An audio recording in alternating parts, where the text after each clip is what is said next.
2 dice, a pencil, and an eraser are all you need to embark on a fighting fantasy adventure. I've got my 2 dice. I've got my pencil. I've even got an eraser.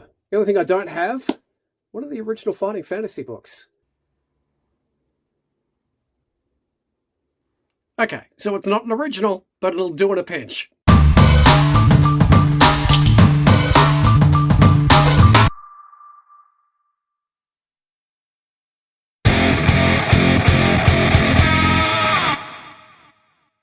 Hey there YouTube, my name is Al from this channel, One Man Many Plans, and of course the blog of the same name, onemanmanyplans.com.au.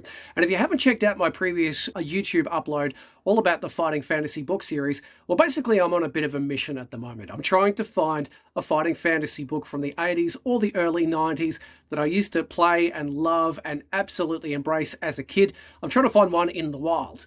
And that search has been quite the challenge. I've been checking out garage sales, I've been checking out secondhand bookstores, I've been checking out op shops. Basically, they are a bit of a collector's item thing. So finding one just randomly in the middle of nowhere, priced at a couple of bucks, has been quite the challenge. And I certainly haven't struck success since I put that video out. It did strike a chord. I did get quite a few comments on it, which was awesome to see. And thank you so much if Fighting Fantasy brought you to my previous video and also to here. Well, the good news is, as I said at the start of this, I have found, well, it's not a substitute because it is a fighting fantasy book. It's just one of the revised fighting fantasy books. And this actually came from my local library. I was there the other day, just killing time. I've got 2 kids, one at primary school, one at high school. There's a bit of time before I pick up the second one. After the first one, we stopped off at the library just to kill a few minutes. And it was only then, when I'm sitting there trying to find some things to read and checking out magazines and the comics and all of that kind of stuff, that I thought, I wonder if I just use the computers, will they have any of these books? I didn't think they'd have any of the originals. I think they're long gone. But maybe something else that Steve Jackson or Ian Livingstone have penned or were part of a project of or anything of the like. And the good news is I have come across The Citadel of Chaos, one of the early fighting fantasy game books, coincidentally one that I haven't actually played yet, so that's even better. Now this is the revised edition. The cover is more young adult, junior fiction. That's where it is in the library's catalogue. JF for junior fiction, JAC for Jackson. I was so pleased to find they've got at least one.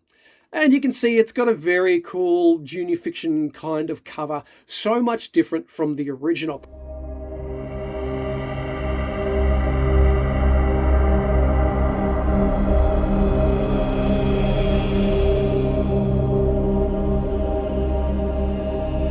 That's not where the artwork stops, by the way. I don't remember the original book, but certainly looking through this and checking out the pictures and the artwork, a lot of this has been modified for a different audience. I don't remember any of that kind of style of artwork from the original Fighting Fantasy game books back in the day.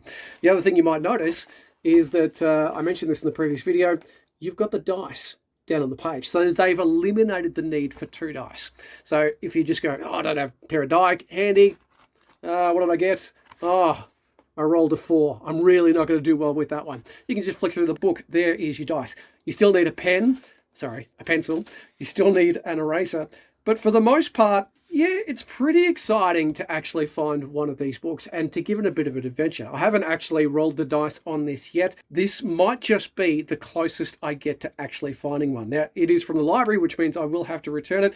For some strange reason, it's got all of these black marks on it. I don't know why, but it certainly feels pretty damn good, I have to admit.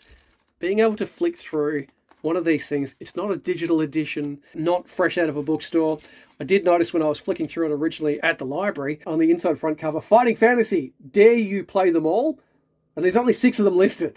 So whether they just went, that's enough revising, or maybe this was an early revision, I'll have to check up on this. But apparently, according to this official thing on the inside of this one, the book choices are The Warlock of Firetop Mountain, the first, and the classic with Zagor, City of Thieves, Citadel of Chaos, this one, Forest of Doom, also a classic, House of Hell, one of my favourites, and The Port of Peril, which I haven't yet played. So I'll be checking that out for sure. But look, if you're like me and you're in the same boat, you're on the same mission to try and find one of the originals, well, I still wish you the best of luck with that. But maybe try your library maybe you're going to stumble across one that you haven't actually read or haven't read for a time. Maybe it's something completely new to your gaming universe. I mean, apart from the artwork, I'm still going to appreciate breaking out the tools and seeing how far I go. I'll give you an update probably the next time I do a YouTube upload about how I go with this particular one, but it's so nice to actually have a tactile game book in there. Doesn't smell like the one from the 80s, obviously. It hasn't got that mustiness to it yet, but I'm very happy that while I didn't get the original, this is a pretty close approximation. It's game book time.